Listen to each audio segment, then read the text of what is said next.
Welcome to the Zaki Baruti Show. Tonight we're filming live here in front of the New Life Evangelistic Center for a very powerful event that's taking place in the cold of the winter in support of the New Life Evangelistic Center. And part of this evening, we'll be having a number of different distinguished people who are out here in front of New Life Evangelistic Center in support of maintaining this center for the homeless people.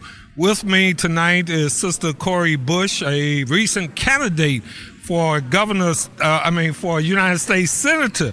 And she's here, and I want to find out, why are you out here in the cold in front of New Life Evangelistic Center, and tell the audience what is taking place. Okay, so I'm out here because first of all, I'm a registered nurse, and so I've been taught that when people need an advocate, you advocate for them. And to me, the people need an advocate, because what we see is, we hear the city say there are plenty enough beds, there are plenty enough emergency shelters, and yada yada yada. But then when you come out, you meet people that can't get in. You know, you call the number to try to find a shelter, and they tell you they're full.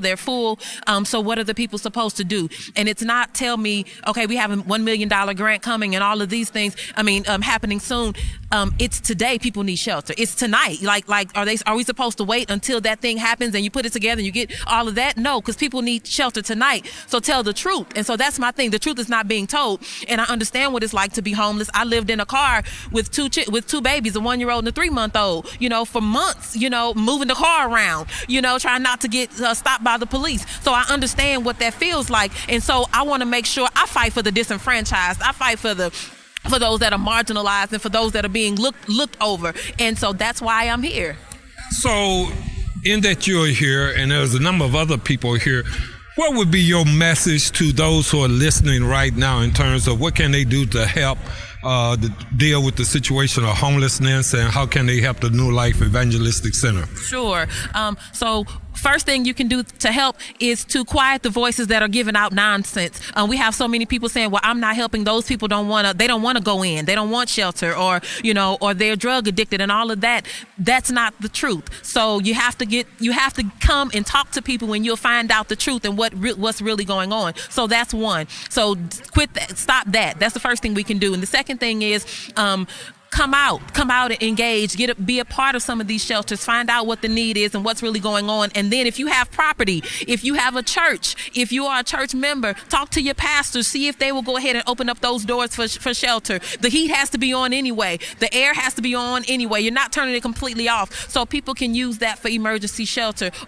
So I think those are some of the things we can do right now, and then put pressure on our city officials to use the money and allocate the monies appropriately. One last question. We're in the midst of the holiday season, celebrating Christmas, which is the celebration of the birth of Christ. What would be your message to faith-based leaders? My message to faith-based leaders is Jesus is love, and he teaches us love, and the way that we're his love expressed. So we're supposed to take that love and share it with the world. And we can't just share it with people that look a certain way or act a certain way or have a certain amount of money or own property. We're supposed to share it with everyone. We take the anointing out. So for the faith-based community, we take the love of God and we share it with others. So that is something that needs to be seen more. Well, we truly appreciate your efforts, and I understand you were one of the organizers for the event this evening, and want to thank you for that effort. And you just heard it from Pastor Cori Bush. Yes. Thank you. Thank you. Continuing with our program tonight, we have another special person that's with us on this cold, wintry evening in front of New Life Evangelistic Center. Momma Cat, why are you out here in the midst of cold? And I understand you prepare a real hearty meal for a number of folks who are homeless. Why are you out here tonight? Well, I'm out here tonight because it got to a point where you got to take a stand. It's time to say enough. We are out here like on a regular basis, Pastor Cori and I, we come down with meals and, try to keep people warm. But it's time to say more. We need more. We need resources to get people housing. We need medical care. We need to address the needs of people, mental illnesses. We need even more for the veterans who swore to support and defend the Constitution of this country. So, you know, we said we're going to come out here and come out of our comfort zone at least for one night. So when you say enough is enough, so you're saying enough is enough. Why, again, reemphasize, why is enough? Why do you say that? Because we keep on doing the same dance all the way around. You know, you pushing people from place to place. You saying, oh, you can't stay here. Every time they get something, you want to come and throw it away. Why don't you go ahead and get some coins together and wash the stuff instead of trying to take it and put it in a bag so it can mildew? Man, that's so mean and ugly spirited people, man. And you mean tell me they real ugly spirit? The spirit is ugly in the face of so-called Christmas for the birth of Christ? Right, exactly. So what a better time to be out here, right? So what message would you have to the top executive of the city of St. Louis, Slate? Mayor Slate, it's time for you to stop hiding behind your walls. You come out here and you stand with the people and you see what they really going through. How about this? How about you take some of them empty lots? Let's put some little small houses out there. Let's get some of these abandoned buildings fixed up so that people can have permanent housing. Y'all not doing it right. You're going to say Biddle House? Biddle House is like a little small, tiny Band-Aid. You know, we got to get something. The people need help. The people need help. I am the people, and I'm not going nowhere. Okay, well, we want to thank you, and to the top administrator here in the top executive city of St. Louis, did you hear that? The people need help. Thank you. Yes, sir. Thank you. This evening, out here in the real cold, we have a representative from the St. Louis County Council that's with us, Miss Hazel Erbe. Hazel, or Miss Erbe, forgive me, Erbe. Why are you out here tonight? Oh, I feel like I have to be. This means a lot to me. I'm so pleased that Cori Bush and some others organized this tonight. I had said I was going to call for a meeting to gather people to talk about this and to take action, because we've been talking for so long. It's time to take action, and Cori did just that. So I promised her I would be here because I'm passionate about this. This is criminal. We have to take care of our own. We take care of everything else. We send money to other countries. We have to take care of our own. It's important. This is a crisis. No one should have to live on the street. We have people who are veterans, people who helped us build this country, who now find themselves homeless. That could happen to anyone, any of us. There's a sense of urgency. There's a crisis, and we have to address it. Well, with that sense of urgency, Ms. Erbe, in terms of the urgency of the day, and you are an elected official, what would be your message to other elected officials? We don't see too many elected officials down here this evening. So what would be your message, and how do you see about going forward in terms of getting other elected officials to stand in support of the effort of keeping New Life Evangelistic Center open? I honestly believe that the majority of our elected officials are concerned about this issue. I've had some of them contact me about my plan to hold a meeting to get everybody together. I know that they're concerned, the majority of us. I just think that we have to move rapidly to address this problem. We cannot waste any more time. This is urgent. It's cold, it's raining. No one should have to live out here on the street. We have to come together. I think that the elected officials need to all come together. It takes a village. We represent the people in this community, and therefore we need to come together to come up with a plan. And we did that in Ferguson because it was newsworthy. It was advertised all across the country after the shooting of Michael Brown. We should not wait until there's a tragedy to come together. We should come together now. Okay, then. So with that said, we want to thank you for being here with us tonight, and you are a true servant of the people. So again, thank you. Thank you, Zaki. As we continue in front of the New Life Evangelistic Center, we have a very powerful Christian minister that's with us tonight, and that's the Reverend Elston K. McCowan. Reverend Elston K. McCowan, as a Christian minister, what would be your message to people who are listening in terms of the struggle that's taking place as it relates to the question of homelessness and as it relates to what is taking place as far as the city's trying to close down New Life Evangelistic Center? And then tell us, why are you here? Okay, good deal. First of all, let me just correct us on something. I'm not the powerful Elston McCowan. Actually, he's powerful, and through his power, I'm able to move and have my being. And I just say that to say that, it just doesn't take a whole bunch of folks to have love, care, concern, and compassion for their fellow man. And there was a clarion call put out to a lot of pastors, a lot of preachers, a lot of ministers, a lot of evangelists, and we had a few come out, but it was just a handful. And what we're trying to encourage folks to do is to come out and support the homeless. This is a season for giving.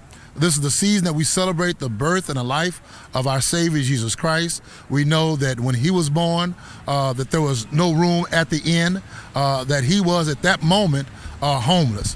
And so in honor of him not having a hole, not having a nest, that we should help those that are less fortunate than ourselves. I'm reminded of Matthew 25, somewhere around verse 32, 3, 4, 5. It talks about when I was homeless, you gave me shelter. When I was naked, you gave me clothing. When I was sick, you came and saw about me. When I was in prison, you visited me. And the master asked, when have I done these things? And he said, when you've done them unto the least of these, my brethren, you've also done it unto me. And so to me, Zaki, is more than just preaching in a pulpit in a comfortable environment where people agree with what you're saying and just saying amen, as much as it is demonstrating truth to power, speaking truth to power, defending the weak from the wicked, and giving a voice to those that are voiceless. And that's what I'm hearing. That's what brought me out tonight. Folks need to know that we need to be concerned about folks that are less fortunate, particularly in this holiday season. When you speak of the issue of speaking truth to power, and the power here in this city, of course, is the mayor. Mm-hmm. What would be your message to him tonight? Yeah, here it is. I believe a lot of folks proclaim that they're Christian. And I want to encourage, whether it be the mayor, whether it be any elected official, be it the comptroller, president of the board of aldermen, be it, and in fact, Louis Reed was down here, so I'll give him credit for that, and I know he's running for mayor of the city of St. Louis too, but he was here, and so we want to give credit where credit's due, and for people that are out there standing up for folks, and then those people who are not standing up for people, then they just need not to be an elected official anymore, and those folks that they support need not be elected officials anymore. We actually get the elected officials that we deserve, and if you don't fight for good representation, you end up getting what's left over. And I'm here to say that we don't want the rest, we want the best. Okay, with that said, what would be your final message to the thousands of people who are listening to this program right now? Don't just talk about it, but be about it. And I say that because you're particularly, I'm calling out to my Christian community, Brother Zaki, and I thank you all. I thank Larry Rice for this opportunity to speak. But the message would be, just don't talk about it, but be about it. We are the only Bible somebody might ever pick up and read, and we can't hear what you're saying because what you do speaks so loudly. And so when you have an opportunity to do more than just pray, when you have an opportunity to come out and bring some socks, bring some toothpaste, bring some deodorant, bring some sandwiches, bring some food, you ought to be about and being seen doing just that. It takes 15 minutes to do the right thing. Well, we truly appreciate you being out here and continue to work, and you're really exemplifying the principle of this season in terms of the birth of Jesus. We want to thank you again. Thank you, Brother Zaki. You keep up the good work and try to stay warm. I will. Bless all you, right, man. Thank you. Take care. I'm going to close out this session with my good warrior friend comrade, Brother Anthony Shahid. Brother Anthony Shahid, share with the public as to why you are here on this cold wintry night in front of the New Life Evangelistic Center. Because we should be out here. Because it could be me and you. Any of us are one situation of devastation from being here. Anything can happen and we could be in this condition. And because what this man stands for. I'm a Muslim. And this is right around their time of worship. I don't even believe this way, but I believe in what he's doing. And I feel as though that because our people are laying out here in the cold, in the rain, and Francis Slay is so cold-hearted that he's so vindictive, and because it's all about money with these people in this building, they want this building, there's nothing that they won't do to try to close this man down. So I have a problem with that, and I feel as though not just us, you here, it's a whole lot of people here. I seen Lewis got a chance to come through here. Lewis who? Lewis Reed. Okay. Hazel, Erbe came through here. And you know, we called them out. We said the politicians, if they didn't come out here, we was gonna go off on them. We said that. And that's why I kept on talking about Tashara Jones and them, because I knew that they were in Slade's pocket, that they were trying to take his legacy on and extend his legacy on the things that he's doing. Knowing all the time that he's not running for mayor again. You know why he's not running? Because of Jason Stockley's situation. And once Jason Stockley killed Anthony Lamar Smith December the 20th, 2011, he knew that once that sunshine request, which they'll be putting it up, you'll see it while they got it here now, they knew that this was going to come out, that they killed him, and that Lieutenant Colonel Lakeshaw, whose reputation is selling dope and guns in the black community, helped cover it up. So they knew that if he didn't try to get involved, everything for 16 years that he was doing, his legacy would be painted on Jason Stockley, and now his legacy is painted on what's happening here with the homeless shelter. And the mere fact that they're trying to close this man down during a holiday season, Zaki, during the time that they say on the 23rd, they're going into the 24th, Christmas Eve, it shows you what kind of city St. Louis is and what they care about people. You know, just before you with us, we had Reverend Elston K. McCowan on, who's a Christian minister. Yeah. I know you're of the Islamic faith. What would you be saying to the faith members of Islam? I would be saying to all of them, I mean, the Catholics, the Muslims, whatnot, anybody who say they God and fear and don't come down here, they suspect. It's a reason they're not here. If they're not here and people are homeless, people are suffering, this is what the true teachings of Jesus is and the true teachings of Prophet Muhammad, to be out in the community with the people. I'm telling you, they suspect they're either being bought, they're either fearful, or they're even being in control, or they're really out of touch with the reality. Because for them not to come out, and that's why we called them out, and I don't see them here. I seen just one or two pastors come out of here, and the rest of them, I asked them if they would just come to pray, if the Muslims would just come to pray, if the Catholics would just come to pray. Maybe you can't stay out at night because you're scared of Slade and his family, you know, the Leisures and them, and the Webbies, Sockers, Webbies, you know their history, they blow up people's cars and stuff, or you think Layshaw gonna put some dope on you, shoot you, kill you. You could at least come down and pray, then leave. They wouldn't even do that. They wouldn't even do that. That's a shame. That's a shame in this grace. Right. Well, closing out, because we have thousands of people that's listening to this program, what would be your message to the thousands of people who are sitting in the comfort of their homes? Imagine whoever you love, whether it's your mother, whether it's your daughter, whether it's your wife, imagine any of them laying out in this cold, and we're here till in the morning, till 8 o'clock. But can you imagine somebody's going to be here 24 hours a day, 7 days a week, sleeping in the snow, sleeping in the ice? Just imagine your mother or father in that situation. Imagine if somebody, with the murders that's going on in the city, because this is what brings on all of this too, and sleep deprivation and all of it. Imagine your mother, your sister, or your family member in a casket, or sleeping on this ground, and then you start doing better.